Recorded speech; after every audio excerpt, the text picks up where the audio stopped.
దేవుడి యొక్క మాట మన దగ్గరికి వచ్చిందంటే ఖచ్చితంగా అది మనల్ని ఏదో చేయబోతుంది, మన జీవితాన్ని మార్చబోతుంది.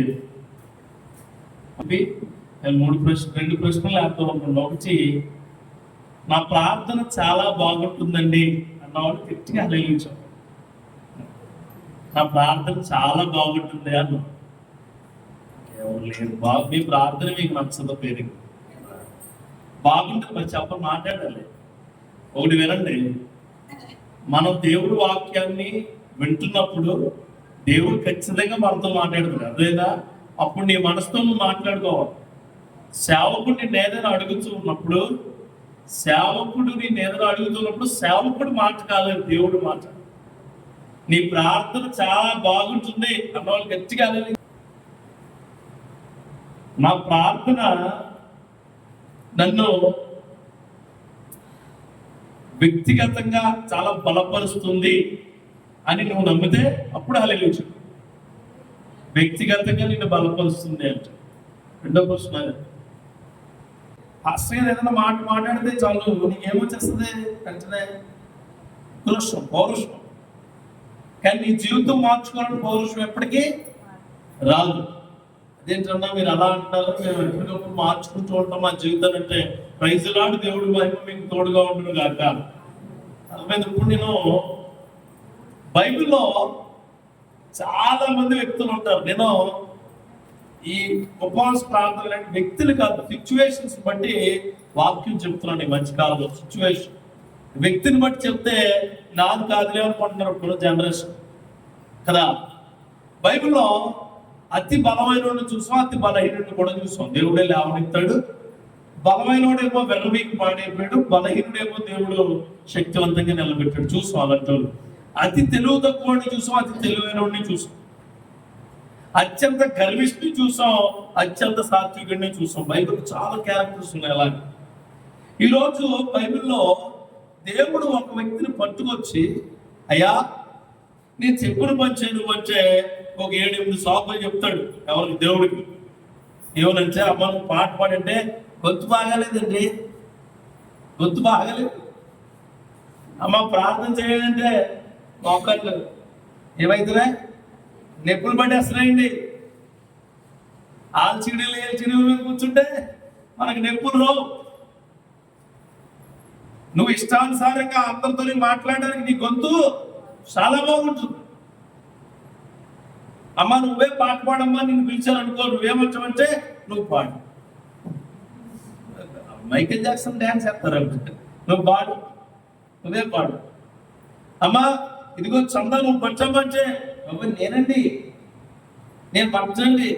చూడండి, సంఘంలో దేవుడికి అనుకూలమైన ఏ పనైనని అది దేవుడు ఏర్పరిచిన పనే, గుర్తుపెట్టుకోండి. ఏమే దేవుడి చివరికి బరకాలు తీసి మడత పెట్టడం కూడా మీరు దేవుడికి చేస్తున్న పని. పాస్టర్ గారికో పాస్టర్ గారికో చర్చికో చేస్తున్నది కాదు. ఎవరికి చేస్తున్నది? దేవుడికే, దేవుడికే.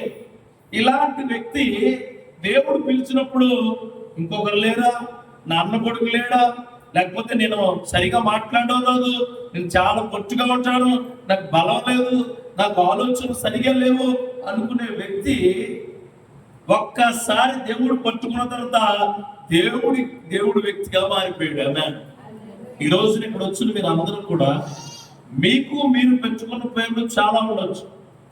మళ్ళీ చెప్పండి, మీరు పెంచుకున్న పేర్లు చాలా ఉండొచ్చు. బుజ్జవచ్చు, కన్నవచ్చు, చిట్టవచ్చు, శుభమవచ్చు, ఎంకమవచ్చు, శుభరావు అనవచ్చు. కానీ దేవుడు ఈ మందిరంలో ఏర్పరిచి నీకు పేరు పెంచాడు. ఆమె ఆ పేరు ఏంటంటే విశ్వాసి.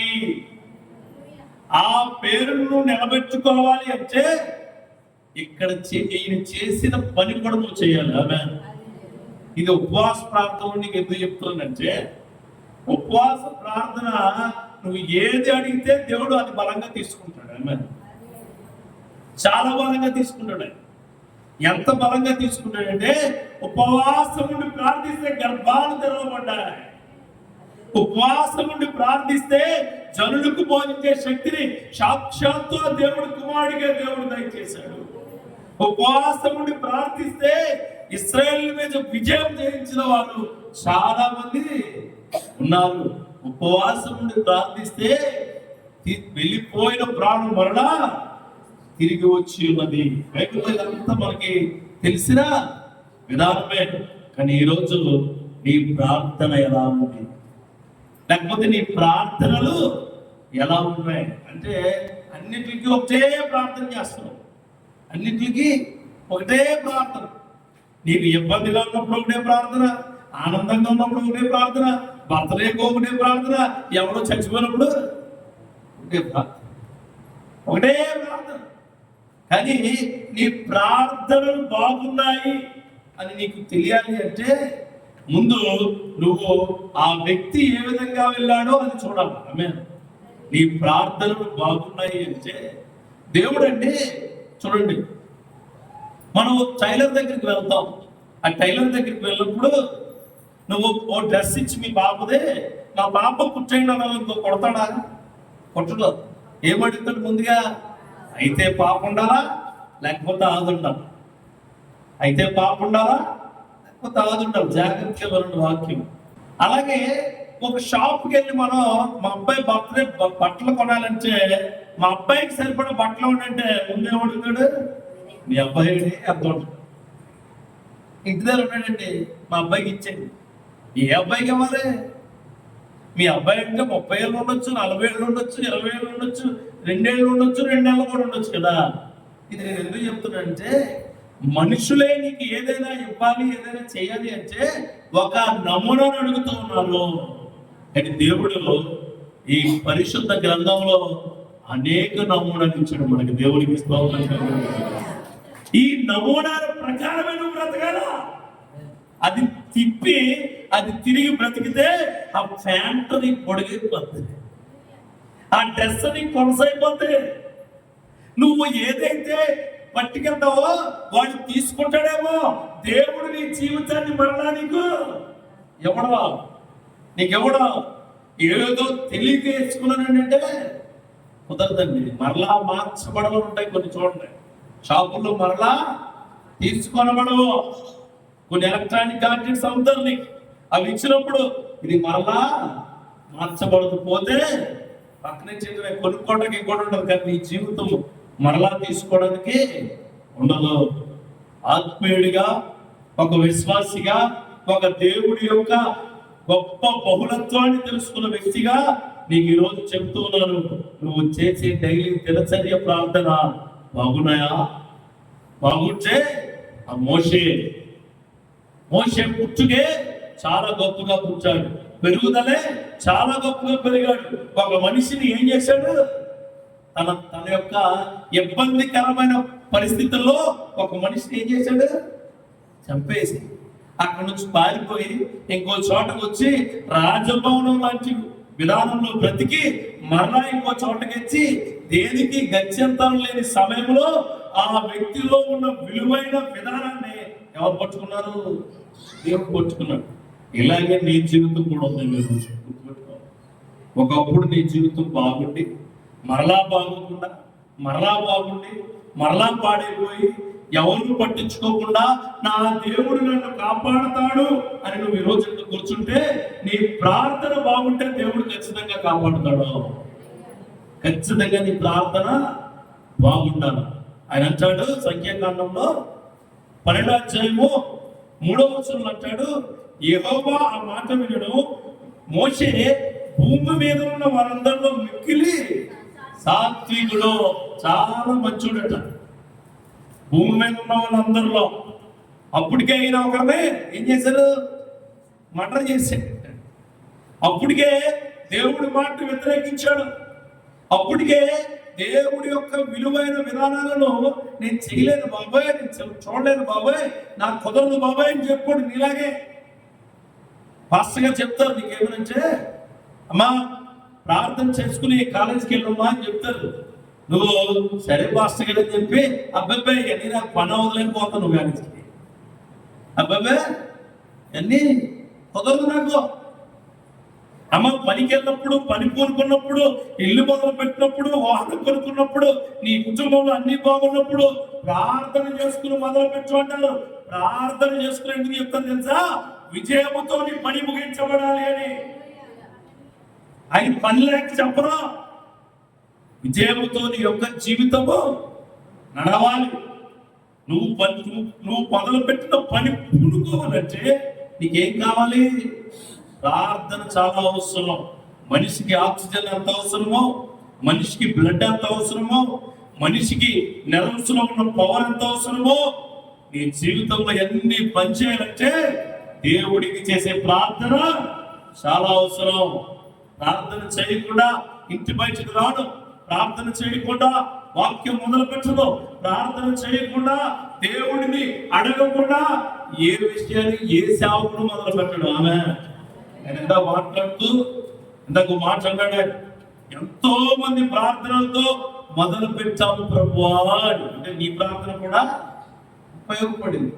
చదువుకున్నప్పుడు కాలేజీకి వెళ్తున్నప్పుడు మీరు ప్రార్థన చేసుకుంటారా? చేసుకోరు. మీ ప్రార్థన ఎప్పుడు గుర్తొస్తుందంటే ఎగ్జామ్స్ వచ్చినప్పుడు అట్ట మీద ఐ లవ్ జీసస్, పుస్తకం పైన జీసస్ సేవ్స్ యు. ఎవరిని? Jesus saves you. ఈ గృహానికి అధిపతి యేసుక్రీస్తు. నిజమైన అధిపతి ఎవడు అనుకుంటున్నాడు? దుర్మార్గుడు, దుష్టుడు. అధిపతి యేసుక్రీస్తు, కింద మాత్రం అధిపతి టీవీ. ప్రార్థన ఉండదు ఇంట్లో, ప్రార్థన ఉండదు. నువ్వే వాగ్దానం దాచుకుంటావు, బైబిల్ దాచుకుంటావు, దేవుడిచ్చిన పాంప్లెట్లు దాచుకుంటావు, అన్ని దాచుకుంటావు, బుక్లో పెట్టుకుంటావు, పర్సులో పెట్టుకుంటావు, నీ ఇంట్లో పెట్టుకుంటావు, బీరువాలో పెట్టుకుంటావు, అన్ని చోట్ల ఉంటాయి. హృదయంలో నీకు వాక్యం ఉండదా? హృదయంలో వాక్యం భద్రపరుచుకున్నవాడు దేవుడి రెక్కల సన్నిధిలో భద్రంగానే ఉంటాడు. వాడు ఎప్పుడు ప్రార్థనలోనే ఉండాలన్నా. మొదలైందే ప్రార్థనతో, మేము వచ్చిందే ప్రార్థనకి, వచ్చింది దేవుడిని మహిమపరచడానికి, దేవునికి మహిమ కలుగును గాక. ఆ క్రియలు నీలో ఉండాలి. ఈరోజు ఒక అమ్మాయిని చాలా దారుణంగా, చాలా ఇష్టానుసారంగా చంపేశాడు. ఆ చంపునోళ్ళు కూడా మనిషే, మృగం కాదు.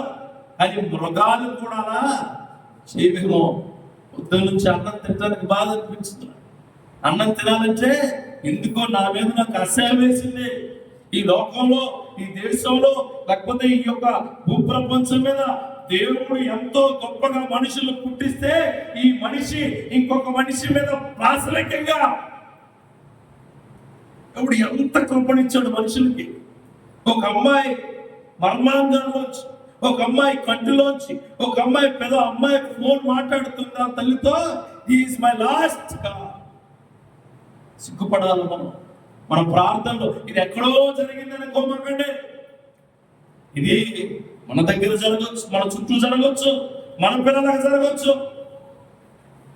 దేవుడి యొక్క ప్రార్థన నీ బిడ్డలను నిన్ను భద్రపరుస్తూ ఉంటుంది. అప్పుడు అలా నీ ప్రార్థన బాగుంది అని, నీ బిడ్డ బాగుంటే నీ ప్రార్థన బాగున్నట్టు, నీ కొడుకు బాగుంటే నీ ప్రార్థన బాగున్నట్టు, నీ భార్య బాగుంటే నీ ప్రార్థన బాగున్నట్టు, నీ కుటుంబం బాగుంటే నీ ప్రార్థన బాగున్నట్టు, నీ సంఘం బాగుంటే నీ ప్రార్థన బాగున్నట్టు, నీ విలువైన జీవితం బాగుంటే నీ ప్రార్థన బాగున్నట్టు. ఈ రోజు మనం ప్రార్థనలో బాగాలేదు, అందుకే దేశం అట్టుడుకుపోతుంది. ఒక తల్లి బట్టలిప్పి చంపేసి పాత్రస్తే ఖచ్చితంగా చెప్తాను, కన్నీళ్ళు వచ్చేస్తూ ఉన్నాయి నాకు చూస్తుంటే. ఎంత దారుణం అండి, ఎంత ఆప్యాయంగా పెంచుకుంటారు బిడ్డలే. అందుకే యేసుక్రీస్తు అంటారు, వ్యభిచారంతో పోతారని. హత్య చేసేవాడు దానితోనే నశిస్తాడు. మనం ప్రార్థించాలి మన బిడ్డల కోసం, బిడ్డల కోసం, ఆడపిల్లల కోసం. ఖచ్చితంగా తల్లిలో మీరు ప్రార్థించండి. ఎప్పుడు ఏ విధంగా సాతాను పాటు వేస్తాడో తెలియదు. మన జీవితము ఎప్పుడు ఎట్లా ఉంటుందో తెలియదు. అందుకే అడిగాను మమ్మల్ని, మీ ప్రార్థన ఎలా ఉంది అని. బాగుందంటారా? మన ప్రార్థనలు ఏవి సేవకులుగా మా ప్రార్థనలు కూడా బాగాలేదండి, బాగాలేదు. బాగా ఇంకా గట్టిగా చేయాలి ప్రార్థన. ఆ బిడ్డకి న్యాయం జరగాలన్నారు, ఆ బిడ్డకి న్యాయం ఏమీ లేదు, అన్యాయం అయిపోయింది. న్యాయమే చనిపోయిన తర్వాత న్యాయం ఏంటండి? దేవుడు అందుకే మనకి ఇచ్చాడు, నేను ఉండగానే మీకు న్యాయపరంగా అన్ని ఇస్తానంటాడు ఆయన. ఆమేన్. అందుకే ఉపవాస ప్రార్థనలు మీకు చెప్పేది ఒకటే, జీవితం అయిపోయిన తర్వాత న్యాయం కాదు, బ్రతికుండగా దేవుడి యొక్క కృప మనకు ఉండాలా. అప్పుడు మన జీవితము సాఫల్యంగా ఉంటుంది, సుఖవంతంగా ఉంటుంది, సౌకర్యవంతంగా ఉంటుంది. ఈ రోజు 100 రూపాయలు మన చేతిలోకి వస్తే మనం సంఖ్యలు కొట్టేసుకుని రేపు ఏం డబ్బులు లేనప్పుడు అయ్యో అనుకోవటం దేవుడి కృప కానే కాదు. 100 రూపాయలు ఉన్నా లేకపోయినా ఆ దేవుడి కృప నీకు తోడుగా ఉండదు గాక. ఆ క్రియలు దేవుడు నీతో గొప్పగా చూపించును గాక. ఈ భూమి మీద ఉన్న వారందరిలోనూ మిక్కిలి సాత్వికమైన వాడు మోషే. నాకు మాటలు రావన్నవాడు, నేను ఎందుకు పని చేయనన్నవాడు, నేను ఎందుకు పనికిరానన్నవాడు, నేను ఏ పరిస్థితుల్లో ఉండలేనన్నవాడు. ఈ రోజున దేవుడి చేత ఏం పెంచుకున్నాడా? ఒక బిరుదును పెంచుకున్నాడు, సాత్వికుడు. ఆ వ్యక్తి ఎందుకు సాత్వికుడు అయ్యాడో చూద్దాం. ఈ రోజు రేపు కూడా ఇదే చెప్తాను. మోషే ఎందుకు సాత్వికుడు అయ్యాడంటే, మోషే గొప్ప నాయకుడేం కాదు. మోషే నాయకుడు కాదు. నాయకుడు సింగిల్గా చంపేసి పారిపోడు కదా. నాయకుడు అన్నవాడు ఏం చేస్తాడు? ఎదురెళ్ళి నిలబడి యుద్ధం చేసి పోరాటం చేసి యుద్ధం నాదే అంటాడు. మనోడు ఏం చేశాడు? సైలెంట్ గా స్మాష్ చేసి అది కప్పెట్టేసి వచ్చేసాడా. మళ్ళా నాయకుడు అన్నవాడు దేవుడి ముందుకెళ్ళి నేను ఉన్నాను ప్రభు నాకు బలమే అని అడుగుతాడు కదా. ఎవసలాగా అడిగాడా? అడగలా. ఏమంటున్నాడు? నాకు సరిగా 4 మంది ఉంటాడు, నేను కూర్చోని అంటాడు, నా అహరోను లేడా అన్నాడా? ఏంటి అన్నాడు? అవన్నీ మనకు అవసరం లేదు అంటే సాకులు చెప్పిన మోషే దేవుడి చేత సాత్వికుడు అనిపించుకోబడ్డాడు. నీ కుటుంబంలో నా భార్య ఎలాంటిదండి, నా భర్త ఎలాంటిదండి, నా బిడ్డలు ఎలాంటి చూడండి, నా అత్తమామలు ఎలాంటి చూడండి, నా అన్నదమ్ములు ఎలాంటి చూడండి, నా సంఘం ఎలాంటిదండి అని సాకులు చెప్పించుకున్న నీవు దేవుడి చేత సాత్వికుడు అనిపించుకునే రోజు రాబోతుంది. అట్లాంటి రోజు కోసమే నువ్వేం చేయాలో చెప్తాను. మొట్టమొదటిగా మోషే బలమో ఏంటో తెలుసా? మోషే బలం ప్రార్థన. ఆమేన్. ప్రార్థన. క్రైస్తవుడిగా వినోద్ గారు నాదైనా, అన్నగారిదైనా, అమ్మగారిదైనా, ఈ సంఘంలో నాతో వచ్చిన తమ్ముడిదైనా, ఈ సంఘంలో అందరిదైనా ఒకే ఒక బలం ప్రార్థన. గుర్తుంచుకోండి. ప్రార్థన ఉంటే చాలు అన్ని జరుగుతాయి. ప్రార్థన ఉంటే చాలు అన్ని జరుగుతాయి. మనిషికి ఊపిరి ఉన్నంత వరకే మనిషిని ఏమైనా చేయొచ్చు బాడీలో. మనిషి ఆక్సిజన్ లెవెల్స్ అంటే ఊపిరి. మనిషి ఐసీలో ఉన్నా, ఎన్ఐసీలో ఉన్నా, లేకపోతే ఇంకెక్కడున్నా, కోమాలో ఉన్నా, ఎక్కడున్నా అది ఏముండాలా? ఊపిరి ఉండాలి. ఊపిరి ఉంటేనే అంటే ఏమైనా చేయొచ్చు. ఊపిరి ఆగిపోతే ఏమైనా చేయొచ్చా? ఏమీ చేయలేవు. అలాగే ప్రార్థన నీలో ఉంటే దేవుడు నేను ఏమైనా చేయగలడు. దేవునికి స్తోత్రం కలుగుతుంది. నీకు ఉద్యోగం కాగలదు, నీ ఇంట్లో పెళ్లి చేయగలదు, నీ ఇంట్లో ఏదైనా చేయగలదు. దేవా అన్ని నీకు తెలుసు కదా అంటే దానికి కారణం అంట అన్నీ నీకు తెలుసు కదా. ఏంటి అన్నీ నీకు తెలుసు కదా అంటే ఎప్పుడంటావు అన్నీ నీకు తెలుసు కదని? స్కూల్ నుంచి వచ్చినట్టే పిల్లలు అమ్మని అడుగుతారు, అమ్మా ఏమన్నా ఏం కూర? అప్పుడు కూర అంటారు. ఇంకా మా పిల్లలు కూడా అడుగుతారు, ఏం కూర ఇవ్వాలా, ఏం కూర అని అడుగుతారు. అంటే ఏంటి? ఇంకా వండరు అంటే వీళ్ళు అనుకున్నది ఇచ్చేయాలి. సాత్వికమైన మనసు దేవుడు ఇచ్చింది. ఆ సాత్వికమైన మనసు కలిగిన వాడే ప్రార్థన వీరుడై ఉంటాడు. దేవుడికి స్తోత్రం కలుగును గాక. ఆ క్రియలు దేవుడు నీకు ఇచ్చును గాక. నేను 10-15 పైన చెప్తాను, కానీ అవన్నీ చెప్పను. ఇప్పుడు 3 చెప్పుకొని రేపు 4 చెప్పుకుందాం. ఈ చెప్పినవి నువ్వు చచ్చిపోయే వరకు గుర్తుండాలి. దేవుడికి స్తోత్రం కలుగును గాక. అంటే మనం అందరం పరలోకి వెళ్ళే వరకు నీ మైండ్ లో ఉండాలి. దేవుడికి స్తోత్రం. ఖచ్చితంగా నేను ఇక్కడికి వచ్చినట్టు చిల్లల్లో అవి బాబోయ్ అనుకున్నాను ప్రెసిడెంట్ అంటే గుర్తున్నాయి. దేవుడికి స్తోత్రం కలుగుతుంది అంటే ఖచ్చితంగా అలా మొదలు చిచ్చుకునే ఉంటారో పర్లేదు, అయినా సరే దేవుడి మాటలు ఖచ్చితంగా గుర్తుంది. ఆ గుర్తుండే విధానాలు దేవుడి నీకు ఖచ్చితమైన హృదయంతో నడిపించును గాక. మొట్టమొదటిగా ఆ మాట ఏంటంటే, మోషే సాత్వికుడు కదా. ఆయన ఏం చేశాడంటే యాక్చువల్గా 32 నిర్గమకాండం 32 అధ్యాయంలో ఆ టాపిక్ తీసుకున్న తర్వాత దేవుడు నాకు చెప్పాడు, అయ్యా నేను అక్కడికి వెళ్ళి ఏం మాట్లాడాలంటే ఆయన అన్నాడు, ఈ మోషే కొండ పైకి వెళ్ళి ఉపవాసం ఉండి ప్రార్థన చేస్తాడు. అప్పుడు కిందకు వస్తులోకి అహరోను ఏం చేస్తాడంటే ఒక బంగారు ప్రతిమను కట్టి ఒక బంగారు ప్రతిమను చేసి అక్కడ ఉన్న వాళ్ళందరినీ ఏం చేస్తాడు, ఎంకరేజ్ చేసి దాన్ని పూజ చేయమంటాడు బంగారు ప్రతిమ. కానీ విగ్రహారాధన అన్నది మామూలు పాపం అయితే కాదు, మామూలు పాపం అయితే కాదు.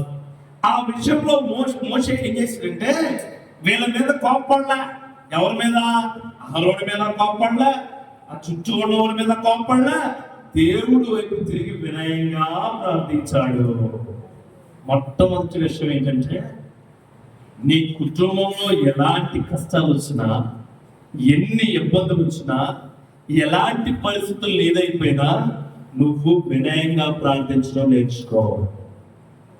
వినయంగా ప్రార్థించడం అంటే కోపంతో ప్రార్థించడం కొంతమంది ఎలాగంటే భార్యకి భర్తకి గొడవ అవుతుంది, చాలా పెద్ద గొడవ అవుతుంది, కుండలన్నీ సొట్టలు పడిపోయే గొడవ. ఈ గొడవ అయిపోయిన తర్వాత తలుపే చేసుకుని ఈవిడ టప్పని డోరేసి వెంటనే మోకరించి ప్రభువా వారు దుర్మార్గుని దుష్టుని తీసేయి. ఇది ఏ ప్రార్థన? ఇది ఏ ప్రార్థన?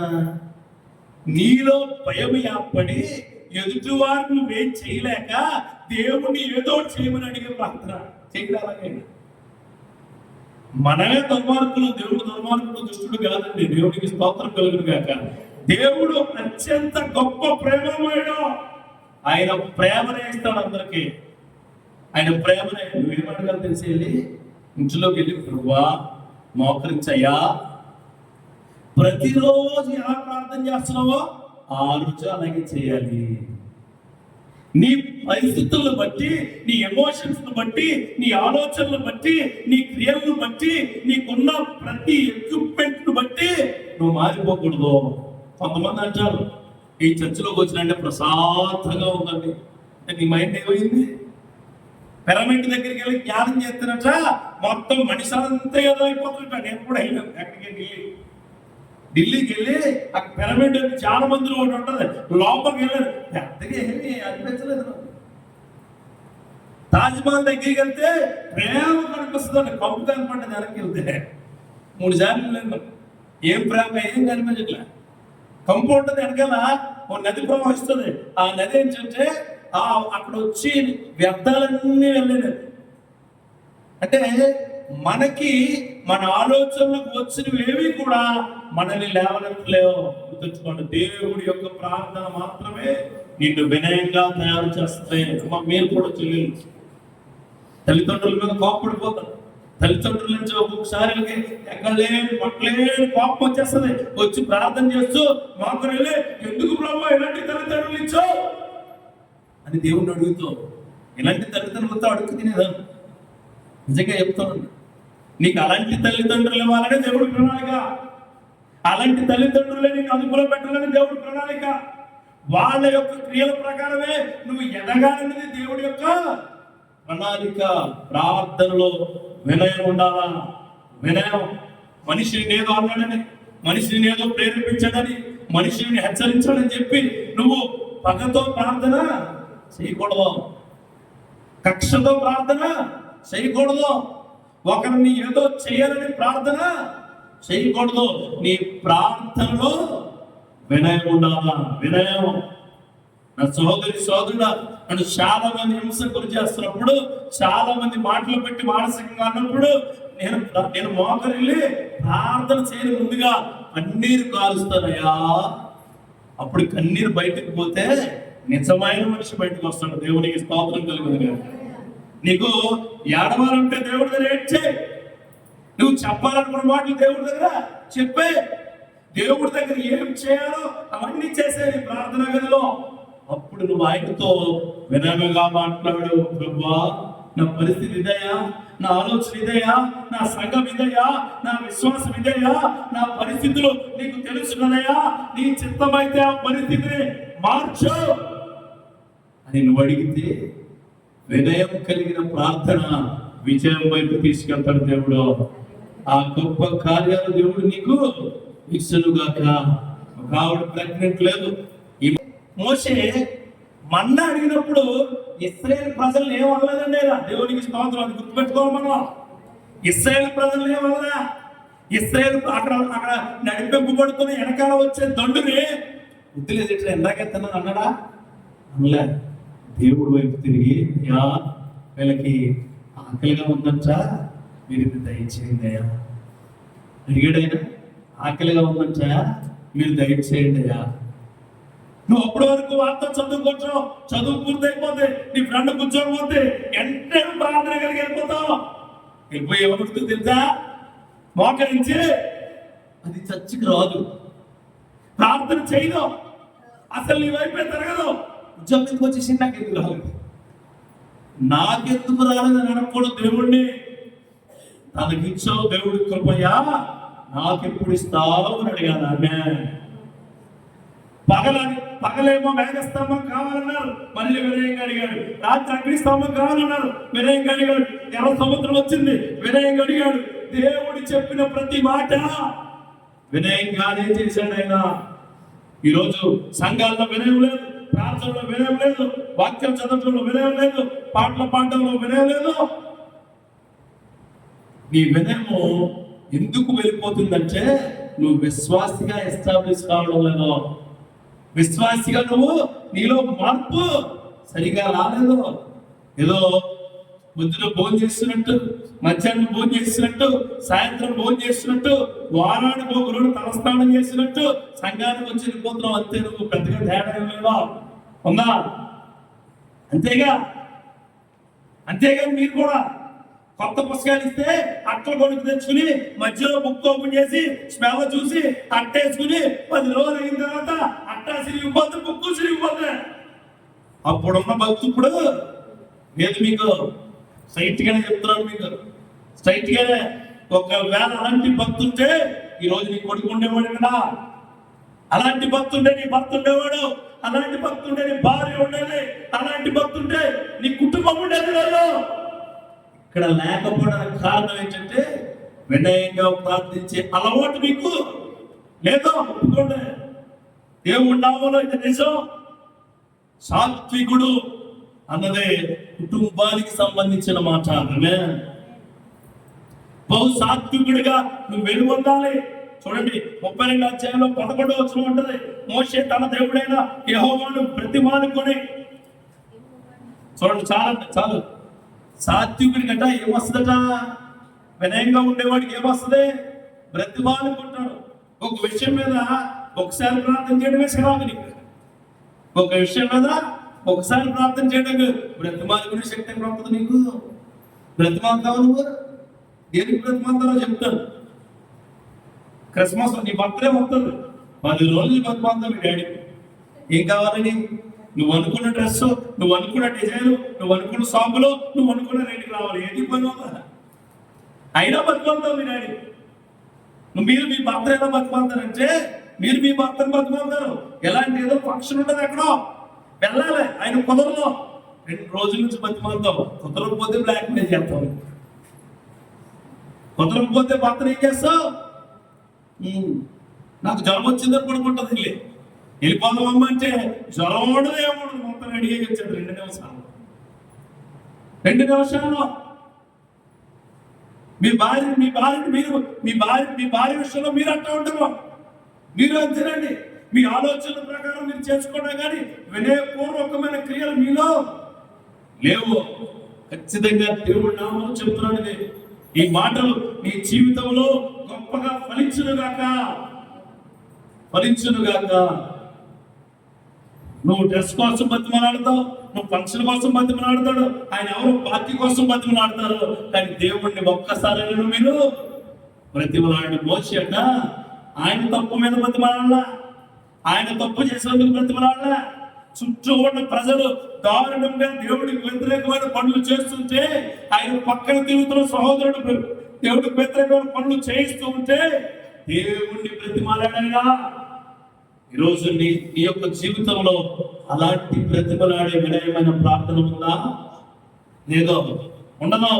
చూడండి, ఆ తర్వాత అంటాడు ఆయన ఏమంటే, యెహోవా నీవు మహాశక్తి వలన, బాహుబలము వలన ఐగుప్తు దేశంలో రప్పించిన నీ ప్రజల మీద నీకు కోపం ఉండనేలా?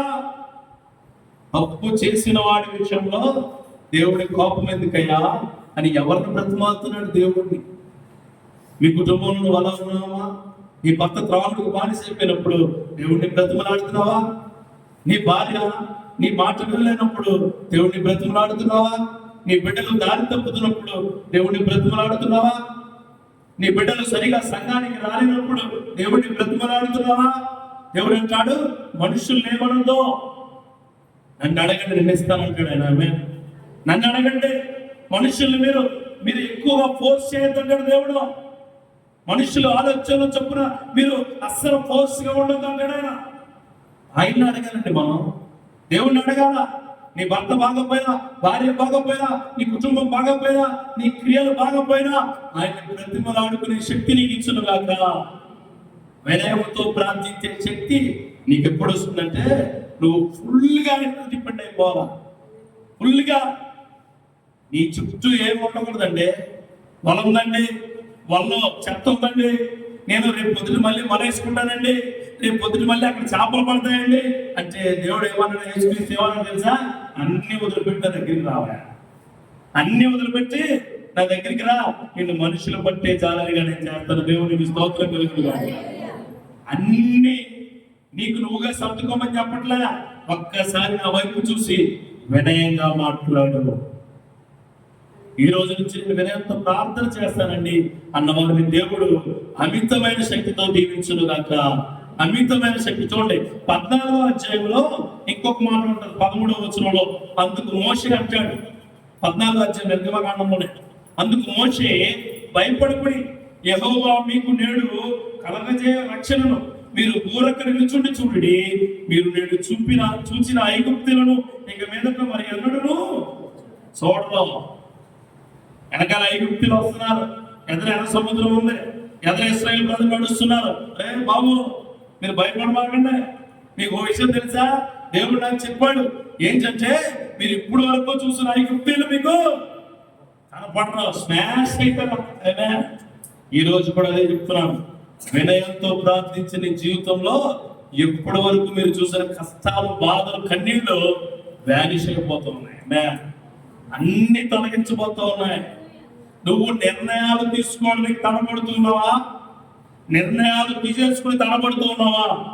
యేసు నామములో చెబుతున్నాను, నీకు వ్యతిరేకమైన ప్రతి కార్యము తొలగించబడును గాక. ఎప్పుడు ఎలా ప్రార్థిస్తే వినయంతో ప్రార్థిస్తే. వినయంతో ప్రార్థించాలంటే మనసు చాలా ప్రశాంతంగా ఉండాలి. మనసు చాలా ప్రశాంతంగా ఉండాలి. నీ బిడ్డలతో మాట్లాడేటప్పుడు కోపం ఉండొచ్చు, నీ భర్తతో భార్యతో మాట్లాడుకున్న కోపాలు ఉండొచ్చు, లేకపోతే ఎవరితో మాట్లాడినప్పుడు కోపం ఉండొచ్చు, కానీ దేవుడితో మాట్లాడినప్పుడు కోపం ఉండకూడదు, వినయమే ఉండాలి. వినయమే ఉండాలి. ప్రశ్న చదువుతారు పిల్లలు, రాదు, చదువుతారు, మూసేసి నేను చదవనా ఇచ్చా అని వెళ్ళిపోతారు. ఎవరు రేపు ప్రశ్న వస్తే ఏం చేస్తావు? చాలా కూల్గా వినయంగా నీ మనస్సును నిబద్ధత చేసుకుని నిబ్బరం చేసుకుని అసలు ఏముందో అని చదవాల ముందు.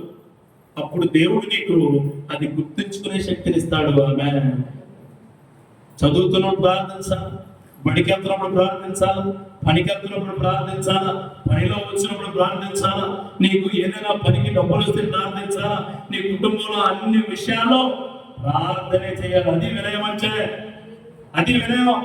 పాస్టర్ గారు వచ్చినప్పుడు ఎక్కడ లేని భక్తి పొంగు వచ్చేస్తుంది నీకు. అప్పుడు వరకు ఈ పవిటి చెంగు అలా తిరుగుతూ ఉంటది, అప్పుడు అలా వచ్చేస్తుంది. ఇది నీ భక్తి, ఇది కదా నీ భక్తి. పాస్టర్ గారు వచ్చినప్పుడు కాదు, పాస్టర్ గారు లేనప్పుడు కూడా అదే భక్తితో దేవుడి వైపు వినయంగా ఉండే కృప దేవుడు నీకు దయచేయను గాక. ఆ కార్యాలు నిలబెట్టబడును గాక. మొట్టమొదటిగా గుర్తుపెట్టుకో, నీ ప్రార్థన చాలా బాగుందంటే ఆ ప్రార్థనలో మొట్టమొదటిగా ఏముండాలా? వినయం ఉండాలా.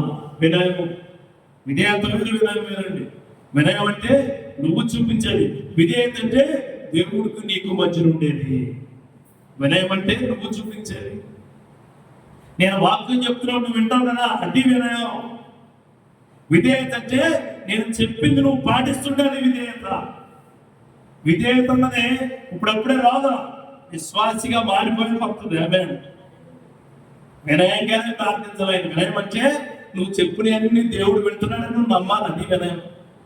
అన్నీ చెప్పాలి దేవుడికి. అన్ని నీ జీవితంలో జరిగిన అన్ని దరిద్ర పనులు చెప్తావు నీ ఫ్రెండ్కి, అన్ని పని పనులు చెప్తావు ఎవరో దగులు వచ్చేవాడికి, కానీ దేవుడికి మాత్రం అవి చెప్పవు. తప్పులన్నీ పక్కనెట్టి గొప్పలన్నీ చెప్తావు దేవుడికి. ఏ గొప్ప? నీకు దశం బాగా ఇచ్చాను కదండి, ఎంత ఎంత ఇచ్చావు, అసలు ఎంత ఇచ్చావు చెప్పు. నీ దశం బాగా ఇచ్చాను కదండి, ఎంత? 10 రూపాయలు. 10 రూపాయలు 10 రూపాయలు ఇచ్చేసావు నువ్వు దేవుడికి. మరి లాటరీలో 2000 పోగొట్టుకున్నావు, 2000 పోగొట్టుకున్నావు.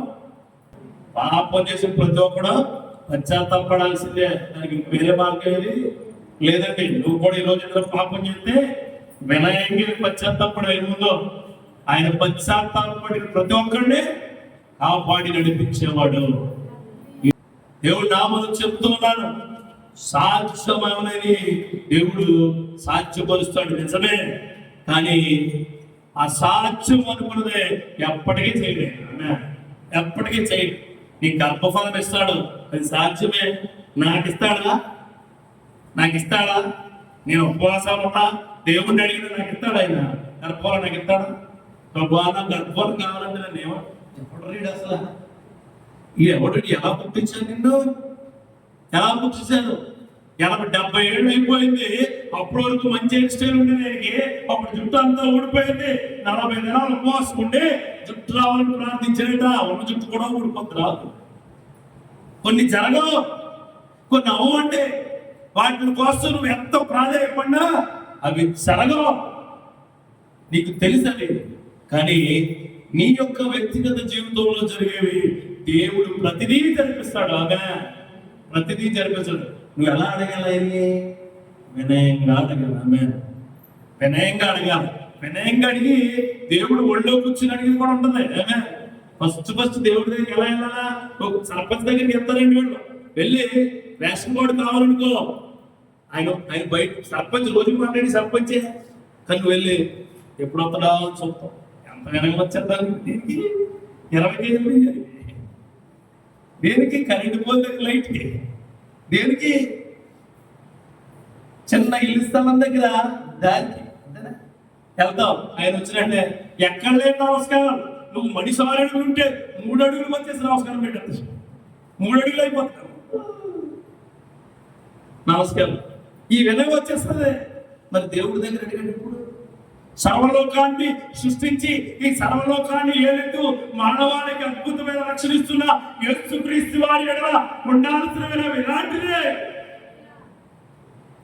యుగ యుగాలైనా ఆయన పాలన ముగిసిపోదు. నువ్వు అనుకున్న నాయకుల పాలన ఈ రోజు కాకపోతే రేపు ముగిసిపోతే వాళ్ళు మారిపోతారు. నా దేవుడు నిన్న నేడు రేపు ఏకరీతిగా ఉన్న దేవుడు. ఆయన దగ్గర మనం ఎంత వినయంగా ఉండాలి. నువ్వు ప్రార్థిస్తే నీకు ఇవ్వలేనటువంటిది ఏది లేదు, ఉండదు. ప్రార్థించు. లాస్ట్ లో దగ్గరికి వచ్చి అంత దూరం నుంచి ఏడుస్తూ ఉంటే ఆయన అంటాడు, నేను నీకు ఆల్రెడీ ఒకరిని నేను ఏర్పరిచి ఉన్నాను. నేనే ఎంత గొప్పగా మాట్లాడుతాడు చూడండి. ఆయనకి శరీరం రక్తం పోయింది, ఆయనకి ముళ్ళ కిరీటం వచ్చింది, ఆయన శరీరం దొన్నబడింది, ఆయన శరీరం ఫుల్గా ఆయన కంట్రోల్లో లేదు. అయినను ఆత్మ కంట్రోల్లో ఉండి చెప్పిన మాట ఏంటో తెలుసా? ఇదిగో నీకోసం ఒక సహోదరుని ఏర్పరిచి ఉన్నాను. మధ్యలో సిలువు ఒక వ్యక్తి మీద పెడితే ఆయన మొయ్యలేని మరణాయినా తీసేసుకున్నాడు. ఆయన వినయం చాలా గొప్పది.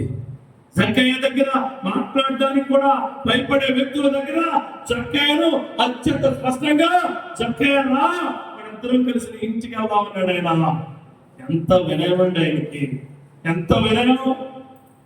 వ్యభిచారంలో పట్టబడిన స్త్రీ ముందు నుంచుని మీలో ఎవరికైనా దమ్ముంటే ఎవరు పాపం చేయకుండా లేడలా అక్కరాయ మీద ఏంటంటే రాళ్ళన్నీ వదిలేశారండి. ఆమె ఎంత వినయంగా మాట్లాడేది. ఈరోజు దేవుడితో మాట్లాడటానికి ఏమైపోయింది నీ వినయం? దేవుడితో మాట్లాడటం అంటేనే ప్రార్థన. ఆ ప్రార్థన చేసినప్పుడు నీ వినయం సరిగా ఉండట్లేదు, ఒంట్లో బాగోపోతే ప్రార్థన చేయవు, ఇంట్లో గొడవ అయితే ప్రార్థన చేయవు, ఊళ్ళోకి ఎక్కడికైనా వెళ్ళి పండగకి వెళ్తే ప్రార్థన చేయవు. వినయంగా ప్రార్థించే శక్తి దేవుడు నీకు ఇచ్చునుగాక. ఆమె నీకు రెండవది ఆయన 30వ వచనంలో చూడండి, మోషే ప్రజలతో అంటాడు, ప్రజలతో మరునాడు మోషే ప్రజలతో, మీరు గొప్ప పాపము చేసింది గనుక యెహోవా యొద్ద 32వ అధ్యాయంలోనే 30వ వచనం చూడండి. మరునాడు మోషే ప్రజలతో, మీరు గొప్ప పాపము చేసిందని కనుక యెహోవా యొద్ద కొండ ఎక్కి వెళ్ళదును, ఒకవేళ మీ పాపములకు ప్రాయశ్చిత్తం చేయగలనేమో అనిను. అప్పుడు మోషే యెహోవా యొద్దకు తిరిగి వెళ్ళి మరలా మాట్లాడుతున్నాడు ఆయన, అయ్యో ఈ ప్రజలు గొప్ప పాపం చేసిరి, వారు బంగాళ దేవతలు తమ కొరకు చేసుకుని, అయ్యో నీవు వారి పాపమును ఒకవేళ పరిహరించినవా, లేనియెడల నీవు రాసిన నీ గర్భముల నుండి నా పేరు తుడిచివేయమని ప్రతిమాలుకొనుచున్నాను. రెండో ప్రార్థన, నీ ప్రార్థన బాగుంది అనుకుంటూ నీకంటే ఎక్కువ ఇతరుల కోసం ప్రార్థన చేయాలి. ఆమె నీకంటే ఎక్కువ ఊరుకోండి పాస్టర్ గారు, మా కోసం ప్రార్థన చేయడానికి మాకు ఉండదు, టైం ఉండదు. ఇప్పుడైతే టైం బాగా ఎక్కువైపోతుంది, ఇంక ఇతరుల కోసం ఏం చేస్తామండి? సంఘం కోసం ప్రార్థించేవారు అనేది చెప్పండి. సంఘం లేరు. పాస్టర్ గారి కోసం ప్రార్థించేవాళ్ళు, తల్లిదండ్రుల కోసం ప్రార్థించేవాళ్ళు, అన్నదమ్ముల కోసం ప్రార్థించేవాళ్ళు, అక్క చెల్లెల కోసం ప్రార్థించేవాళ్ళు, మీ టీచర్స్ కోసం ప్రార్థించేవాళ్ళు, మీ కాలేజ్ కోసం ప్రార్థించేవాళ్ళు, నువ్వు ఎక్కే బస్సు ఆటో కోసం ప్రార్థించేవాళ్ళు. నువ్వు ఆటో ఎక్కుతావు, నేను క్షేమంగా దిగుతాడు, దిగినండి ప్రభా కాపాడి నడిపించబోయా అనుకున్నావు ఎప్పుడైనా? అనుకో, ఎంత 20 ఇచ్చి ఇంకా తగ్గించవా? ప్రార్థించాలా, ఇతరుల కొరకు ప్రార్థించాలా. ఆయన ఏమంటున్నాడో తెలుసా? ప్రజలతో అన్నారు ఏమనంటే, మీరు పాపం చేశారు, దేవుడికి వ్యతిరేకమైన పని చేశారు, అయినను నేను పండక్కి దేవుడితో ప్రార్థనలో గడుపుతాను అని దేవుడితో మాట్లాడతాడు. ప్రభా వారు పాపం చేశారయ్యా, ఆ పాపం నా మీద కూడా వేసి నా పేరు కూడా తుడిచే. మనం ఏమడుగుతాం తెలుసా? మనం వాళ్ళు పాపం చేశారు, నాశనం చేసి నన్ను మాత్రం బాగా వచ్చు. వారి కోడి చచ్చిపోవాలా, నా కోడి ఇంట్లోనే బతకాలి, అందుకే నేను కంపెనీ తీసేసాను. కోడికి జబ్బులు వస్తాయి, చూసారా మీద జబ్బులు. ఒక కోడికి ఆ వీచవలు వచ్చిందనుకోండి, ఈ కోడి అన్ని కట్టేస్తారు. వీళ్ళ ఉద్దేశం ఏంటంటే కోడి చచ్చిపోవడం ముందే కోడి చచ్చిపోతాయి. అంటే మీకు ఎంత మామూలు కాదు. ఆ ఇంటి చివరి జ్వరం వచ్చి దొక్కుతున్నాడు అనుకోండి, ఆ ఇంటి చుట్టుపక్కల ఎవరు? నువ్వు నీలో రెస్ట్ పవర్ బాగుండాలి. ఆమె నాలో కాదా, నీలో రెస్ట్ పవర్ ఉండాలా, నీలో దేవుడి మీద శక్తి భక్తి అన్ని ఉండాలా. అప్పుడు నువ్వు బయటకు చూసినవు ఎప్పుడు ఏమి పాడైపోతానేమో అని ఆలోచన నీకు ఉండదు. ఎదుటి వ్యక్తి కోసం ప్రార్థించే వ్యక్తిగా ఉండాలి. చూడండి, ఇతరుల కొరకు ప్రార్థించాలి, నీ శత్రువుల కొరకు ప్రార్థించాలి, నిన్ను బాధించే వరకు వారి కొరకు ప్రార్థించాలి, నిన్ను ఇబ్బంది పెట్టే వారి కొరకు ప్రార్థించాలి. నీకు పాలేస్తున్నవాళ్ళు, నీకు కూరగాయలు తెస్తున్నవాళ్ళు, నీకు ఏదైనా తిండి పెడుతున్నవాళ్ళు, నీకు ఏదైనా సహకారం చేస్తున్న వారి కోసం తప్పకుండా ప్రార్థించాలి. తప్పకుండా నా సహోదరుడా, నువ్వు ప్రార్థిస్తే నీ మాటలు చాలా గొప్పగా ఉంటాయి మన దగ్గర. తెలుసా మీకు? నీ శత్రువు కోసం ప్రార్థించే రాత్రి రేపే నీకు సమాధానం కలగజేస్తాడు. రేపే. ఎందుకంటే నువ్వు ఆయనతో మాట్లాడావు, ఆయన ఆత్మతో మాట్లాడతాడు. దేవునికి స్తోత్రం కలుగును. ఆయన ఆత్మతో మాట్లాడతాడు. ఆయన ఆత్మతో మాట్లాడేంత గొప్ప వ్యక్తి అయినా కానీ నువ్వు నీ శత్రువును అసలు దేంట్లోకి తీసుకురావు, ప్రార్థనలోకి తీసుకురావు. అయ్యారు చెప్తారు ఇక్కడ, ఆ ఇంట్లో బాగలేదట ప్రార్థన చేయించని. ఎందుకు చేయమంటాడు? ఇక్కడ బుద్ధి బాగుంటుంది కదా. అంతే మన ఆలోచన. మీకు రాదు అని అనకండి, వస్తుంది ఖచ్చితంగా. మీకు వస్తుంది కాబట్టి నేను నోటి నుంచి వచ్చింది. అవే మీకు ఖచ్చితంగా వస్తుంది. మీ ఫ్రెండ్స్ ఉంటారు, క్లాస్ అందరూ ఫ్రెండ్స్ అని మీకు కాదు. బెస్ట్ ఉంటుంది, బెస్ట్. ఎవరో సైకిల్ ఉంటుంది పక్కన, ఇంకో చివర కంపెనీకే కొడుతుంటారు. ఈ అమ్మాయి ఎవరు కూడా తెలుసా? దాని అన్ని సబ్జెక్టులు పోవాలి, చాలా నిక్కి చేస్తుంది. దాని అన్ని సబ్జెక్టులు పోవాలి. ఇదే నీ ప్రార్థన. క్లాస్ ఫస్ట్ వస్తుంది, నువ్వు క్లాస్ లో థర్డ్ ఫోర్త్ ఫిఫ్త్ అవుతావు, ఆ ఫస్ట్ వచ్చినోడికి ఆ ఎగ్జామ్ రోజు జ్వరం వచ్చేరా. నీ మైండ్ సెట్ అది. క్రైస్తవుడు ఎప్పుడు అలా కోరుకోవడం. క్రైస్తవుడు ఏం కోరుకుంటాడంటే, ప్రభు ఇంకా ఎక్కించు పైకి, ఇంకా పైబెట్టి ఎక్కించు, ఇంకా గొప్పగా ఉంచు, ఇంకా శక్తివంతంగా ఉంచు అంటే దేవుడు అనుకుంటాడు నిన్ను కూడా అక్కడే ఉంచుతాను, నిన్ను కూడా అక్కడే ఉంచుతాను. దేవుడు అంటే పక్క వారిని ఏది తీసుకోమని ఎవరికి చెప్పడమే. పక్క వారిని ఎప్పుడు ఎవరిని తీసుకోమని చెప్పడైనా. ఒకవేళ అలా చెప్పుకుంటే పిలాతు దగ్గరికి వెళ్ళి బరబ్బును విడుదల చేయంటే యేసుక్రీస్తు వారు చిన్న మాట ఏమనంటే, బరబ్బు కాదు మాలో ఇంకొకరిని ఇస్తాను, నన్ను వదిలిపెట్టేయండి అంటే వదిలిపెట్టేసేవారు. ఆయన తనకు తాను యాగమైపోయాడు తప్ప ఎవరిని అప్పగించలేదండి. దేవుడు ఎప్పుడు నీకు రాంగ్ సింప్టమ్స్ ఇవ్వడు, వ్యతిరేకమైన క్రియలు చేసేవాడు వాడు సాతాను మనిషి. సాతాను క్రియలను గొప్పగా అవలంబించే మనిషి. కానీ ఆ కాడి ఎక్కడో చోట విరిగిపోతే అయ్యా ఆ శిక్ష ఉంటే నాకు వేయండి అయ్యా అని అడిగాడు. ఏమని అడిగాడు తెలుసా? చూడండి మాట్లాడుతుంది ఏమనంటే, నువ్వు రాసిన నీ గ్రంథంలో నుండి నా పేరు తుడిచివేయమని ప్రతిమాను కొనుచున్నాను. చూడండి ఎంత గొప్పగా అడిగాడు. నువ్వు రాసిన గ్రంథంలో ఏ పేరైతే ఉందో ఆ పేరు తీసే ప్రభు అని డైరెక్ట్ గా దేవుడిని అడిగాడు. అప్పుడు దేవుడు ఏం చేస్తాడో తెలుసా? నీ వలన వాళ్ళని నేను క్షమిస్తాను అంటాడు. ఆమె అలా నీ ఇంట్లో నీ భర్త ఏదైనా చేస్తూ ఉంటే, నీ భర్త తప్పుడు మార్గంలో వెళ్తూ ఉంటే నువ్వు ఎవరి కోసం ప్రార్థించాలి? భర్త కోసమే ప్రార్థించాలి. ఆమె ఖచ్చితంగా చూడండి, డాక్టర్ దగ్గరికి వెళ్తామండి మనం. డాక్టర్ దగ్గర ఏదో ఎప్పుడు నెలలో డాక్టర్ దగ్గర కూర్చుని మామూలుగా ఏమైందమ్మా నేను అడిగితే నువ్వేం చెప్పాలి తెలుసా? నొప్పి ఉందండి అంటే ఆయన వెంటనే ఏమని అడుగుతాడు? ఎక్కడా అని అడుగుతాడు. మళ్ళీ నువ్వేం చెప్తావు? నొప్పి ఉందండి అంటావు. మళ్ళీ ఏమడుగుతాడు? ఎక్కడా అని అడుగుతాడు. ఎక్కడ నొప్పి ఉందండి అంటావు. ఆయన ఎక్కడా అడుగుతాడు. నొప్పి ఉందండి అంటాడు. బాబు నెక్స్ట్ పేషెంట్ పంపించండి అంటే ఏంటి? నొప్పి ఎక్కడ ఉంటుందో గుర్తించలేక సేవలో ఉన్నావు అంటే నీకు ఫుల్ అన్ని టెస్ట్లో చేసేదా? నీకు అన్ని టెస్ట్లో చేసేయాల. దేవుడికి నీ బాధలన్నీ చెప్పడం కాదు, నీ సమస్య ఏంటో గట్టిగా వివరించాలి. ఆమె బాధలు చెప్పేవాడిగా ఉండకూడదు, సమస్యలను వివరించేవాడిగా ఉండాలి దేవుడికి. ఆమె ఇతరులు నీ సమస్య అయితే అది దేవుడికి చెప్పు. ఇతరుల ద్వారా నీ సమస్య అలాగే ఉంటే అది దేవుడికి చెప్పు. ఆ సమస్యను నీ దగ్గరికి బాధగా ఉండకుండా తీర్చే దేవుడికి మన దేవుడు. ఆ క్రియలు నీకు దేవుడు ఇచ్చును కనుక.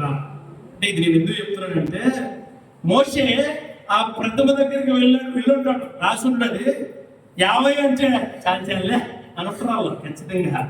అరే వచ్చేస్తున్నాడు దేవుడు మనిషి అని ఉంటారు. అరే మోషే వచ్చేస్తున్నాడు రా అంటే అహరోను కూడా మోషే వచ్చేస్తాను అని ఉంటారుగా. అయినను ఆయన కొరకు ప్రార్థించాడు. అయినను నువ్వు నీ పక్కన చాలు కొద్దిగా నీకు నొసట విరిస్తే చాలు, నువ్వు వారి కోసం శాపనార్థాలన్నీ మొదలు పెడతావు.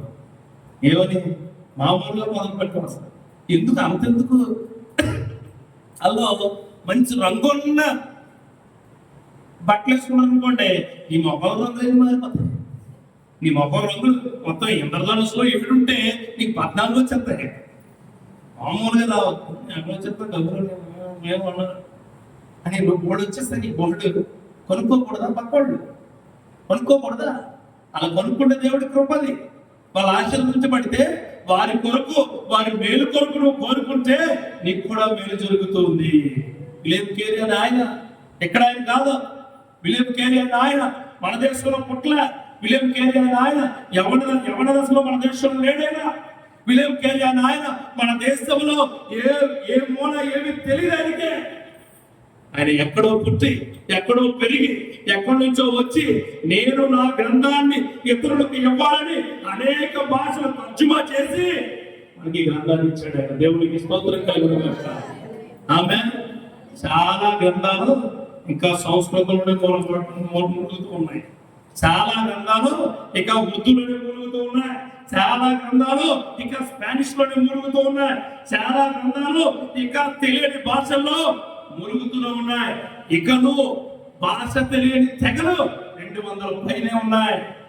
కానీ దేవుడు మన భాషలో మనకు ఆయన మాటలను ఇచ్చి ఉన్నాడు. విలియం కేరీ ఇతరుల కొరకు ప్రార్థించాడు. దేవునికి స్తోత్రం కలుగునుగాక. అందుకే చనిపోయి ఎన్ని సంవత్సరాలైనా కేరీని ఈ సంఘంలో గుర్తుపెట్టుకున్నారు. మ్యాన్ ఇక మూడవది చెప్పి ముగిస్తారు. కాకపోతే మూడవది అంటే 2 రకాలుగా చెప్తున్నాడు వాక్యం. ఈరోజు బయట నుంచి చెప్తున్నాను మ్యాన్, ఈరోజు బయట నుంచి చెప్తున్నాను. అంటే ఏంటి?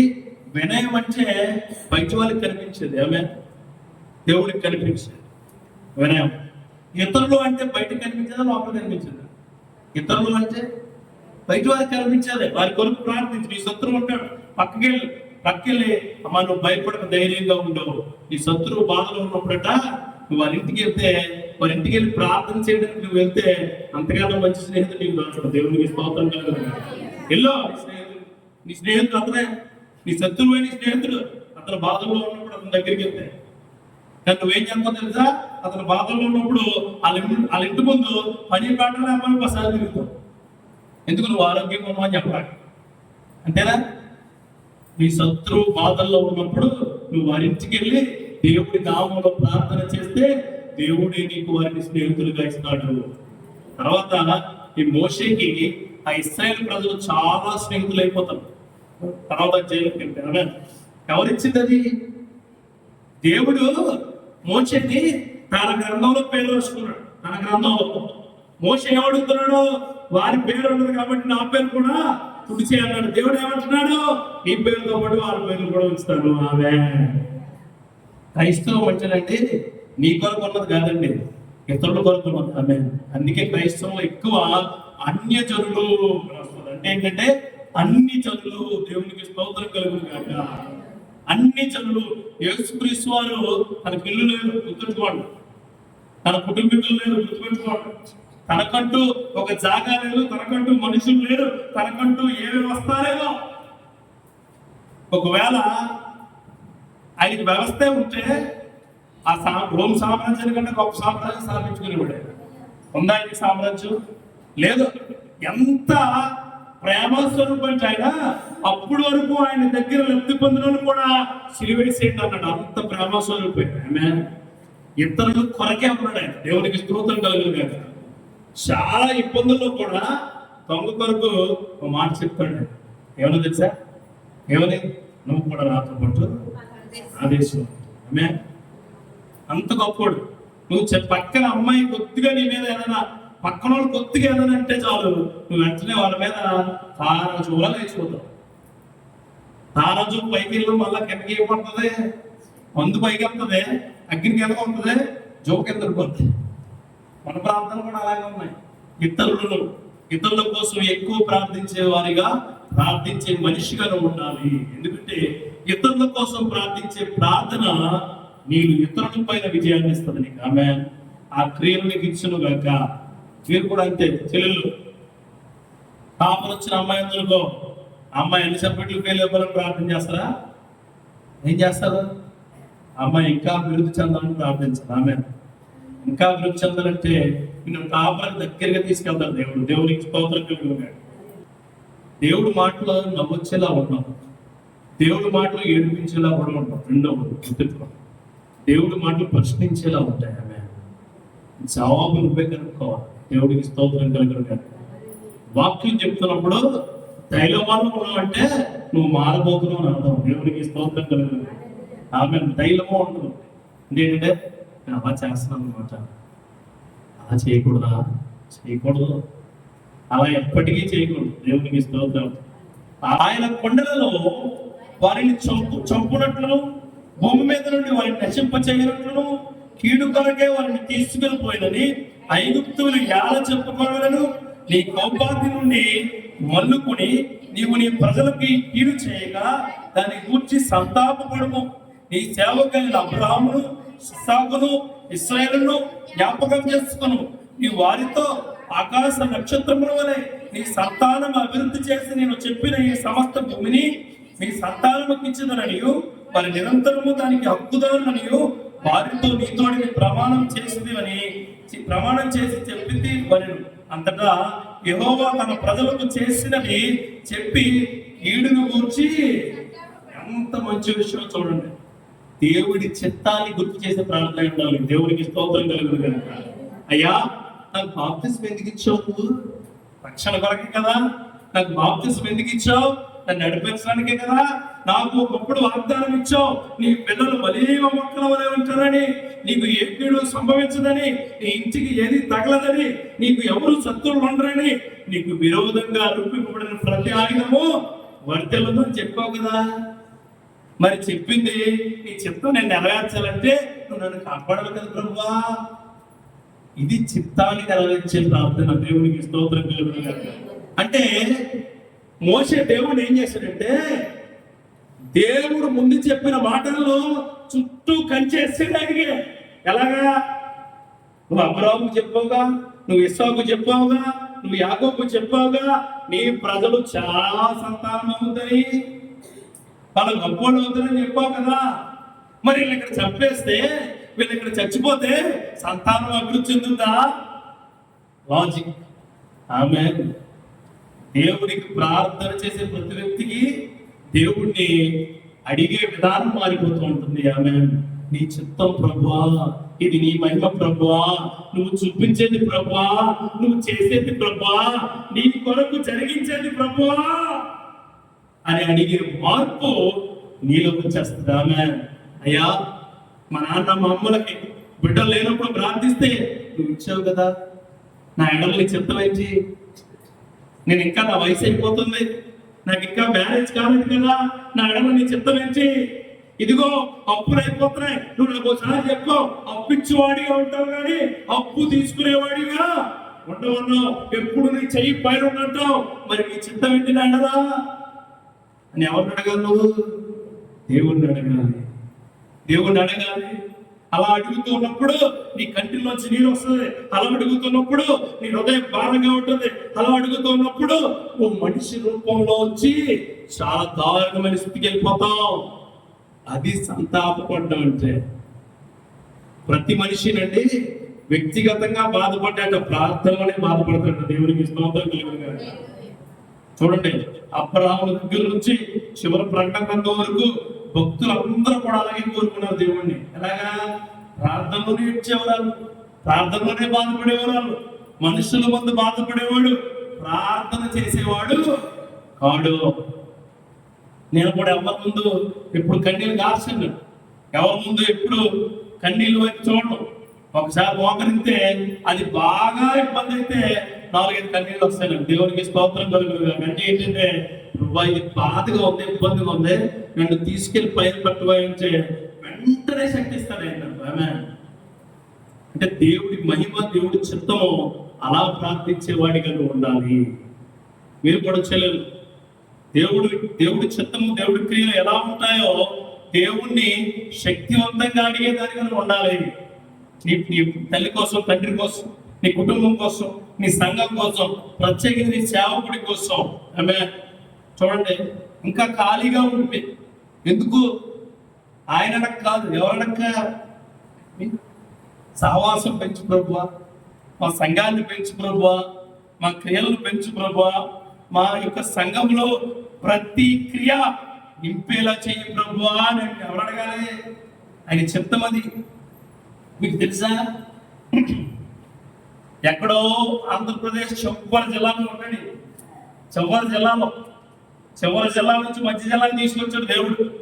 తీసుకొచ్చి ఓ ప్రాంతాన్ని ఏర్పరిచి, ఆ ప్రాంతంలో అప్పుడున్న కాలంలో గుడిసెలో నడపడానికి చాలా ఇబ్బంది. అటువంటిదే మంచి ఆర్సీసీ కాంక్రీట్ తో స్లాబ్ వేసి, చర్చి కట్టి, ఇలాంటి మంచి వసతులు ఇచ్చి, ఇవన్నీ కూడా దేవుడు ఏర్పరిచి ఆయన నిలబెట్టాడంటే ఇది దేవుడి చిత్తమే కదా. ఇది నీ ఎడల దేవుడి చిత్తం, ఆయన ఎడల దేవుడి చిత్తం కాదు. లబ్ధి పొందుతున్న వాళ్ళు అంటూ విశ్వాసులే. కాపర్లేవు లబ్ధి పొందరండి. ఎక్కడ కాపరి యొక్క జీవితం ఎట్లా ఉంటుందంటే బాధలు, కష్టాలు, ఇబ్బందులు, కన్నీళ్ళు అయినా అవన్నీ కూడా దేవుడికి అప్పచెప్పి వచ్చి నిలబడి బోధించే శక్తిని ఇస్తున్నాం ఒక దేవుడికి స్తోత్రం కలుగుతుంది. దేవుడి చిత్తాన్ని, దేవుడి మహిమ కొరకు నువ్వు ప్రార్థించే వ్యక్తిగా నువ్వు చూడాలి. ఈరోజు బోధించే నేను, ప్రసంగం చెప్పే నేను, నాకు బాధలు ఉండవా, నాకు ఇబ్బందులు ఉండవా, నాకు కష్టాలు ఉండవా, నాకు కన్నీళ్ళు ఉండవా, నాకు ఇబ్బందికరమైన పరిస్థితులు ఉండవా? ఉండవు.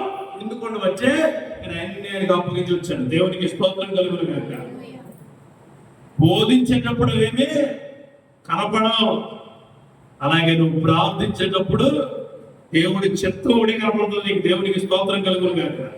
ప్రార్థించేటప్పుడు నడు నొప్పి వస్తుంది, ప్రార్థించినప్పుడు కాళ్ళు నొప్పి వస్తాయి, ప్రార్థించినప్పుడు తల నొప్పి వస్తుంది, ప్రార్థించినప్పుడు కోరమాడిపోతాయి, ప్రార్థించేటప్పుడు తలుపులు వేయవు, ప్రార్థించినప్పుడు గుడియాలు తడిసిపోతాయి, ప్రార్థించేటప్పుడు బట్టలు ఎండిపోవాలి. ఈ నీ బాధలు. ఇక దేవుడి చిత్తం ఏంటి? నీ ప్రార్థన అంతా బట్టల మీద ఉంటుంది, నీ ప్రార్థన అంతా కూర మీద ఉంటుంది, నీ ప్రార్థన అంతా ఆ పిల్లి తాగిద్దేమో బాలని అనుకుంటాడు. పాలు పిల్లి తాగితే ఏమన్నా మళ్ళీ తెచ్చుకోవచ్చు. నీ జీవితం సాధారణంగా తాగేయనుకో, మళ్ళీ తెచ్చుకోలేదు. మరి చూసుకో. దేవుడి చిత్తం కోసం ఎదురు చూసే ప్రతి ప్రజలు ఆయన మహిమను చూచుదురు కాక. ఖచ్చితంగా ఆయన మహిమను చూస్తారు. ఒకసారి సంఖ్యాకాండకి వెళ్దాం. 14వ అధ్యాయంలో నేను చెప్పు ముగిస్తాం. 14వ అధ్యాయంలో 13వ వచనం మోషే యెహోవాతో ఇట్లనెను, అలాగైతే ఐగుప్తులు నన్ను గురించి విందురు, నీవు నీ బలము చేత ఈ జనమును ఐగుప్తు నుండి రప్పించితివి కదా, వీరు ఈ దేశ నివాసులు ఈ సంగతి చెప్పి ఉందరు. యెహోవాను నీవు ఈ ప్రజల మధ్యనున్నావని, యెహోవాను నీవు ముఖాముఖిగా కనపడవని, నీ మేఘము వారి మీద నిలుచుచున్నదని, నీ పగలు మేఘస్తంభంలోను రాత్రి అగ్నిస్తంభంలోను వారి ముందు నడుచున్నావని వారు విలుచు ఉన్నారు కదా. తర్వాత ఆల్రెడీ జరిగిపోయింది. తర్వాత చెప్తాను చూడండి. కాబట్టి నీవు ఒక్క దెబ్బతో ఈ జనులను చంపేయడా, నీ కీర్తిని గూర్చి వినిన జనములు ప్రమాణపూర్వకంగా తాను ఈ జనులకు ఇచ్చిన దేశమందు వారిని చేర్చుటకు శక్తి లేక యెహోవా వారిని అరణ్యంలో సంహరించనని చెప్పుకుంటున్నారు. మరలా దేవుడు చెప్తాను ఏమనంటే, వీళ్ళకి స్తంభాలు ఇచ్చావుగా, వీళ్ళకి భూమి పెంచావుగా, వీళ్ళని నడిపించావుగా, వీళ్ళకి అన్ని ఉన్నాయిగా, ఐగుప్తీయులను ఒక్క దెబ్బతో చంపేస్తే నువ్వు చేతకాని వాడు అనుకుంటున్నావు. దేవుడు గొప్పవాడిని వారు తెలుసుకునే శక్తిని నువ్వు దయచేయి. అందుకే చెప్తున్నాడు మీ అందరికీ, దేవుడి చిత్తం ఏమిటో, దేవుడి మహిమ ఏమిటో తెలుసుకునే ప్రార్థన చేయి. అది ఎలా చేయాలంటే, చదువుకునే పిల్లలు మోకరించి, ప్రభువా నేను చదువు ఆపేసుకుంటే 10th క్లాస్లోనే ఆపేసేదాన్ని, నాకు ఇంటర్మీడియట్ చదివించావు వందనాలు, పాస్ చేయించావు వందనాలు, డిగ్రీ జాయిన్ చేయించావు వందనాలు, ఎందుకు చదివిస్తున్నావు నన్ను? నా కొరకు ఏదో సిద్ధపరచడానికే కదా, నీ మహిమ నాకు కావాలి అని అడగాలి. పెళ్ళైన వారి భర్తలు బిడ్డలు పుట్టులో వాళ్ళు అడగాలి. ఎవరో తెలుసా? బిడ్డలు లేదంటే నన్ను పెళ్లి అవుతుందో అవ్వదు అనుకున్నాను. పెళ్ళి అయింది, మీరే అప్పచ్చారుగా, మీరే చూసారుగా, మీరే ఇచ్చారుగా, పెళ్లినాటి ప్రమాణాలను మమ్మల్ని వర్తినమన్నారుగా, అప్పుడు మీరు గొప్ప ప్రభుత్వం మమ్మల్ని గడిపారుగా, ఆ ప్రార్థనతో మమ్మల్ని గడిపారుగా, ఇచ్చారుగా. గర్భఫలం మీరే ఇవ్వాలా? ఆ గర్భఫలంలో మీ చిత్తం ఏంటి? మీ ప్రణాళిక ఇచ్చి ఆ మహిమ నాకు చూపుదురుగాక అని దేవుడిని అడగాలి. సంఘంలోకి వచ్చే ముందు అప్పులు తీరుతాయనో, ఇబ్బందులు పడతానో చెప్పి ఆ మాట విని సేవకుడి నోటి ద్వారా నీ అప్పులు, నీ ఇబ్బందులు తీరుడు కాక అని సేవకుడు నీతో అన్న మాట గుర్తుండగా, వచ్చినప్పుడు ఇంటికి వెళ్ళినప్పుడు అందరూ మందిరంలో ప్రార్థన చేస్తే నువ్వు ఇంటికి వెళ్ళి వ్యక్తిగతంగా మోకరించి, అయ్యా దేవుడు అంటే తెలియని సమయంలో దేవుడితో ఉంటే బాగుంటుందని, దేవుడి క్రియలు ఉన్నవాడని, అప్పులన్నీ తీరుతాయని, అప్పులు తీర్చగలిగే శక్తి ఇస్తావని నువ్వు సేవకుడితో మాట్లాడు. అది నా ఎడల నీ చిత్తం. మరి నీ మహిమ ఎప్పుడు చూపుతావు? నువ్వు నీ మహిమ చూపే కృప నాకు తెచ్చే అని దేవుడిని అడగాలి. అడగండి అమ్మాయిన పెట్టదు, దేవుడిని అడిగితేనే ఇస్తాడు. గుర్తుపెట్టుకో. నేనేమన్నా తెలుసు స్పష్టంగా, అడగండి మీకు ఇవ్వకూడదు. నువ్వు అడిగింది ప్రతిదీ నువ్వు పొందుకుంటావు. అడిగితే విస్తారమైన దీవెనలు నీకు ఇస్తాను అంటాడు. దావీదు సంసోన్ అంటే ఎందుకు పాడేప్పుడు తెలుసా? దేవుడిని అడగ ఒళ్ళు కొవ్వెక్కిపోయి దేవుడిని ఏం చేయలేదు, అడగలేదు. క్షమాపణ అడగాల, దేవుడి శక్తిని అడగాల, దేవుడి కృపను అడగాల, దేవుడి ప్రణాళికను అడగాల, దేవుడి క్రియలు అడగాల. సంసోను అడగలేకపోయాడు. యోసేపు అడిగాడు, దావీదు అడిగాడు, రూత్ అడిగింది, నయోమి అడిగింది, అందరూ అడిగారు బైబిల్లో. కానీ ఎవరు అడగలేదు. చివరికి హిజ్కియా చచ్చిపోతామని తెలిసిందా దేవుడి గడి హిజ్కియా దేవుడిని నాకు ప్లీజ్ పంచవా అంటే దేవుడి చిత్తమే, కానీ దేవుడి మహిమను చూడగలిగాడు హిజ్కియా. నువ్వు కూడా ఈరోజు రాత్రికాల సమయంలో ఈ మొదటి ప్రసంగంలో, రేపు ప్రసంగం కూడా ఉంటుంది, ఈ ప్రసంగంలో 3 మాటలు నేర్చుకున్నావు. నీ ప్రార్థన చాలా బాగుందా? బాగుంటే వినయంతో ప్రార్థించే వ్యక్తిగా నువ్వు ఉండవు. నీ ప్రార్థన చాలా బాగుందా? ఇతరుల కొరకు ప్రార్థించే శక్తి నువ్వు పొందుకో. నీ ప్రార్థన చాలా బాగుందా? దేవుడి చిత్తాన్ని, దేవుడి మహిమను తీసుకునే వ్యక్తిగా నువ్వు ప్రార్థన చేయి. నేను దేవుడితో మాట్లాడే విధానాన్ని మాత్రమే చెప్పాను. దేవుడితో మాట్లాడే విధానం, సంఘంతో మాట్లాడే విధానం కాదు. రేపటి దినాన మిగిలిన విధానాలు మీకు చెప్తాను. ఈరోజు రాత్రి కాలం వెళ్ళు, మోకరిలో అన్ని వదిలిపెట్టు. నిద్ర వస్తుంది కదా, 2 చిటికలు వేసుకుని ఆలోచించమాక.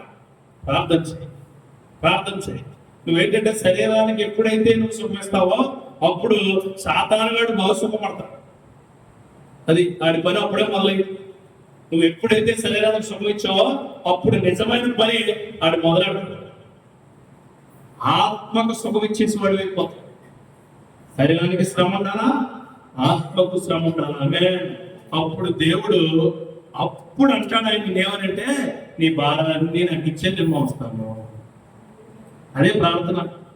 ఇప్పుడు నేను వెళ్తానా, మధ్యలో ఒక చోటకి వెళ్తాం, అక్కడ కలిసి వెళ్ళిపోతాను. ఇంటికి వెళ్ళి వెంటనే అలిసిపోయాను కదా, పొద్దున్న ఉద్యోగం చేశాను, మళ్ళీ ప్రసంగించాను, ఇంతసేపు నిలబడ్డాను, మళ్ళీ రేపు 3 ఉన్నాయి ఎక్కడ, రేపు సాయంత్రం మళ్ళీ ఉన్నాయి. ఇంకో మధ్యలో ఇంకో రిక్వెస్ట్ పేరు ఉంది, ఇప్పుడు రిక్వెస్ట్ పేరు ఉంది. కానీ ఎన్ని అలిసిపోయారని చెప్పి ఇంటికి వెళ్ళినట్టే ఏసీ ఉంటుంది, ఇంట్లోకి వెళ్ళిపోయినట్టే అది పడేసి బట్టలు తీసేసి శుభ్రంగా వర్కం పడుకుంటుంటుందా? అబ్బే, మళ్ళీ ఎన్ని తీసి పక్కనచ్చి మోకరిల్లి, ప్రభా ఈ రోజంతా కాపాడు, ఈ రోజంతా నడిపించో, నాకు ఎవ్వరు ఇబ్బంది లేకుండా నడిపించో. నేను అక్కడికి వెళ్ళాను, మాట్లాడాను, వాళ్ళకి 3 మాటలు చెప్పాను. ఆ 3 మాటలు ప్రతి హృదయంలో నాటు, వాళ్ళ జీవితాన్ని బాగుపరచు. ఇదిగో ఈ రాత్రికాల సమయంలో పడుకుంటున్నాను, ఉదయం రాత్రంతా కాపాడు. ఏ ఇబ్బందికరమైన మాట నా చెవికి రాకూడదు, నువ్వు కాపాడుదువు గాక. పొద్దున లేచి మరలా మిమ్మల్ని కలుసుకుని మీతో మాట్లాడే వరకు మీ చిత్తం నెరవేర్చబడును గాక అని పొద్దున ప్రార్థన చేసి, పొద్దున మరలా ప్రార్థన చేసుకుని అప్పుడు జీవితం మొదలెడతాను. అందుకే ఆయన కార్యాల్లో నేను వెళ్తూ ఉన్నాను. లేకపోతే నిలబడలేం, లేకపోతే మాట్లాడలేం, లేకపోతే దేవుడి వాక్యాన్ని ఎలా పట్టుకుని ఈ విధంగా ఉండలేం. అదే నీకు చెబుతూ ఉన్నాను. వినయకులకి విశ్వాసం కావాల్సింది వినయపూర్వకమైన ప్రార్థన అండి. వినయం, చాలా వినయం ఉండాలి. విశ్వాసి అన్ని చోట్ల వినయం ఉంటాడండి. పాస్టర్ గారి దగ్గర ఉంటాడు, పాస్టర్ గారి దగ్గర ఉంటాడు, చర్చిలో ఉంటాడు, అన్ని చోట్ల ఉంటాడు. ఎవరి దగ్గర ఉంటాడు? దేవుడి దగ్గర. మనం అందరం క్రైస్తవులు, కానీ క్రీస్తువుడు మనలో. మనందరూ ఎవరు? నేను కాదులే, నాలో ఉంటాడు. నాలో ఉన్నాడు కాబట్టి నేను అవ్వడ్డాను. నీలో క్రీస్తున్నాడా? క్రీస్తుంటే ఇంటికెళ్ళి వినయంగా ప్రార్థిస్తావు, క్రీస్తుంటే ఇతరుల వరకు ప్రార్థిస్తావు, క్రీస్తుంటే దేవుడి చిత్తం నీ ఎడల ఏముందో ఆయన మహిమ కొరకు ప్రార్థిస్తావు. ఈ 3 మాటలు దేవుడు గొప్ప కార్యాలను నిలబెట్టును గాక.